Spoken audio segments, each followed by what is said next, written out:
Assalamualaikum warahmatullahi wabarakatuh. Jumpa dengan saya pula dalam page Wela San Masa je cakap. Iaitu satu hari satu khabar-khabar okay? Hari ni saya nak khabar dari segi negara kita. Lepas tu keluar negara sikit banyak Novifak kita tahu. Novifak kita tu dah tengah semasa. InsyaAllah kalau tak lewatkan masa saya pun pergi dengan rekah-rekah dengan cepat-cepat. Iaitu tempat kita negara kita, iaitu buku duit dicerita masa sekarang. Hak saya nak sapa hak baru, iaitu saya pun dah tengok dalam pemberita tu, ada setengah daripada setengah tu ada komen tu dia kata fake 3. Fake 3 bagi orang ni belah hingga sampai 20. Apa fake mana fake umur 21 hingga sampai 59 dak tanya boleh ke tak? Ada setengah daripada setengah. Kata tak boleh. Menipu saja. Aku mana wek dia kau. Dari segi maklumat hak saya dok pergi tengok, dari segi maklumat, dari segi kerajaan tu dia tu beristihadah, dia kata boleh semua.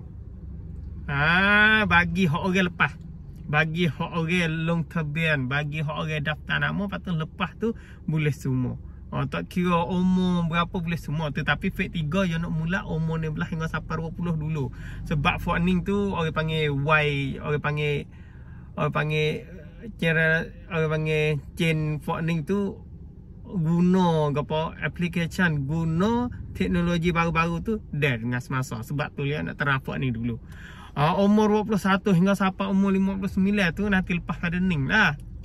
Kerajaan kata gitulah. Kerajaan kata boleh semua. Tak ada kena pusing pun, tak ada kena bimepa weh dak akak. Nak yak tu boleh semua. Tu saya pergi tengok maklumat juga, saya pun duk tunggu juga dak akak.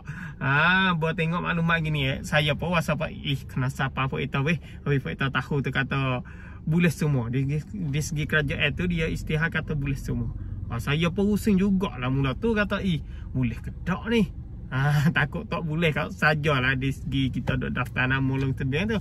Tetapi kerajaan dia yakin, dia jamin gitulah. Dia kata boleh semua. Tapi nanti dulu.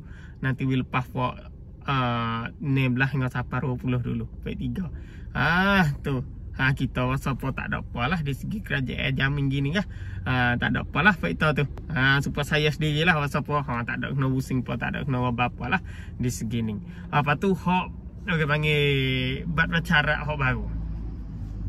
Bab bercara hak baru pula dia kak. Buku yang kedua bab bercara hak baru iaitu umur 18 nak pergi. Lepas tu duit gaji kita tu tak sampai 1,000 masa setahun.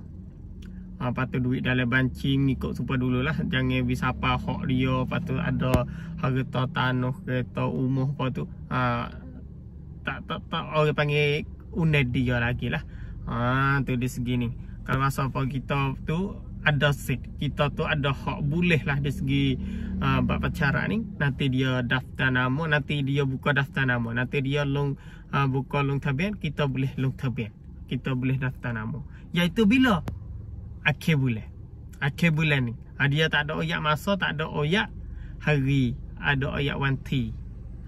Tak ada oyak tepat pun lagi. Tetapi dia oyak tu akhir bulan ni. Tu dia akhir bulan ni akan boleh daftar nama, boleh long tabian. Long tabian lagu mana weh dak? Long tabian melalui app Tangrat. Tu pada segi orang tua, dari segi orang hak tak guna orang panggil telefon, tak guna telefon tangan, nak daftar nama lagu mana, nak long tabian lagu mana dari segi buat suara akhirat. Hak ni nanti tengok kerajaan boleh jadi dia buka peluang untuk orang tak ada telefon tangan, boleh jadi. Nanti tengok sekali lagi. Di segi ni cerak belakang adik akak, pehel belakang adik akak, pakak cek belakang, sebar belakang. Tu pakak wifi kita tu tahu sama kata. InsyaAllah ada segi berita tepat dari kita negara kita. InsyaAllah sekadar ni saja. Assalamualaikum warahmatullahi wabarakatuh.